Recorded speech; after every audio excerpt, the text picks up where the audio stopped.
ماذا سيحدث إذا أصبحت منقار بطل يوم واحد؟ تهانينا، لقد أصبحت الآن رسمياً خطأ في محاكاة الواقع. تبدو وكأن قندساً وبطة تعرضا لحادث سكر.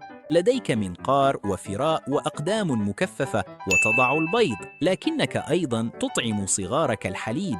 أنت في الأساس موزع عجة متحرك. لكن انتظر، الأمر يزداد غرابة.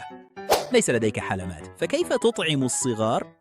أنت تفرز الحليب من جلدك عن طريق العرق. نعم، صغارك يلعقون إبطيك المتعرقين على الإفطار. مقزز.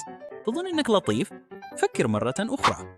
إذا كنت ذكراً لديك أشواك سرية في كاحليك تطلق السم. الألم شديد لدرجة أن حتى المورفين لا يستطيع إيقافه.